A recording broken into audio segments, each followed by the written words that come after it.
Hello everyone, I'm Damon Wilson and today we will be discussing the tragic crew failure that led to the crash that killed 101 passengers on Eastern Airlines Flight 401.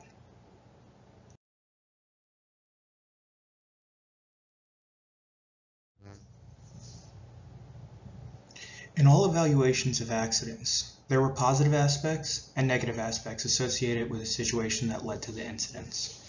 So what happened to Flight 401?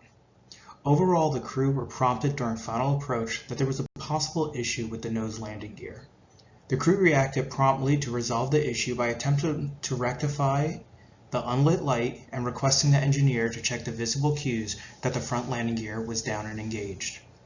Unfortunately, the hyperfocus of the whole crew led to the tragic incident. The engineer was unable to physically identify that there was an issue with the landing gear, which further led to a hyperfocus on the unlit bulb. Due to the lack of CRM, there were no delineated duties at this time, which did not force anyone to stay within their functions during the flight. No systems of checks and balances. Air traffic control was clear in supporting the flight crew as they attempted to fix the issue. However, after identifying the issue, the team failed to explain in a clear concern about the flight while they were correcting a different issue. Issues with maintenance was the reason for this hyperfixation. But the bulb failure could have happened in the air after the flight took off. It should be identified that there was no redundancy in lighting to ensure one bulb out would not cause a panic or an assumption of failure.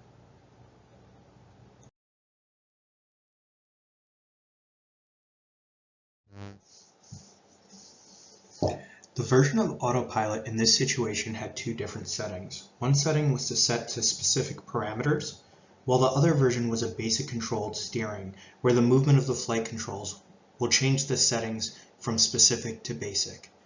During this era, it was more common for pilots to use manual flight in comparison to autopilot, which could have been a contributing factor to not recognizing the autopilot settings adjusted to the basic control. The only identification would have been a small secondary light turning off in front of the captain. There is some suggestion that the over-reliance on automation has reduced the flight crew's skills to operate independently and resolve issues when automated systems fail to operate appropriately.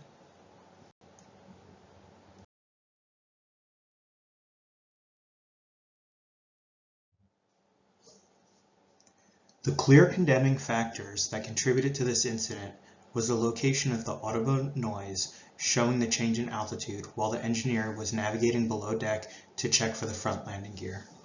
No redundancy on lighting verifying that the front landing gear was in fact down. Vague tower communication to the flight crew about their descent outside of the parameters of the tower and air traffic control.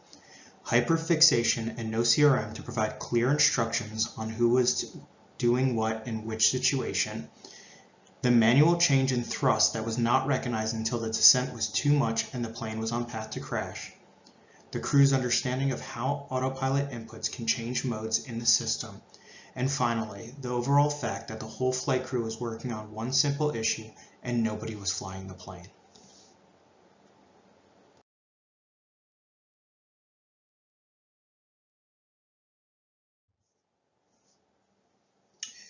It is interesting to evaluate the situation with CRM and TEM because the event was another trigger to create and implement a program to reduce these types of issues. This immediate threat of hyperfixation on an issue leading to a more tragic outcome in compared to the landing with the issue was a pattern during this time. As with other issues, a minor error in maintenance or equipment led to the hyperfocus and this incident. The team did not have CRM to identify clear positions and avoid incidents like this. There needed to be a change to avoid accidents like this in the future. It was not due to the lack of trying. It's hard to abide by a policy that does not exist yet. Yet there were 4 aviators in the cockpit. This incident shows that there needed to be more training for delineation of duties.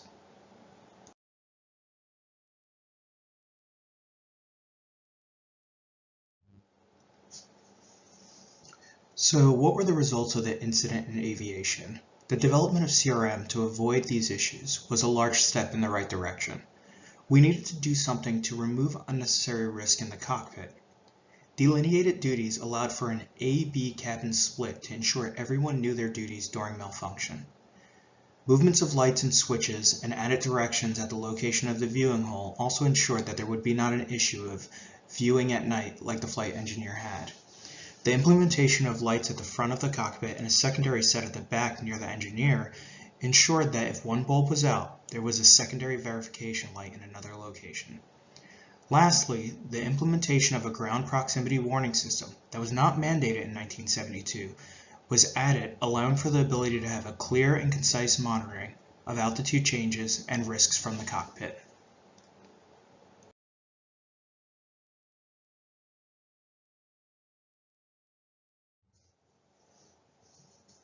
The results of Flight 401 mimic the results of Flight 173, a simple error that led to the tragedy.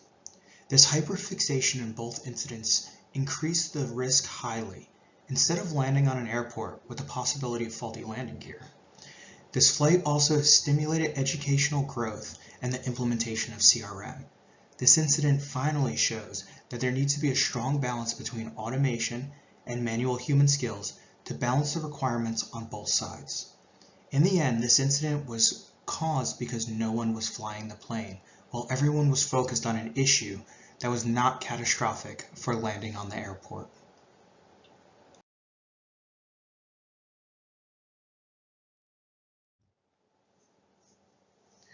Please review the following references to get more information on this incident and how it changed aviation.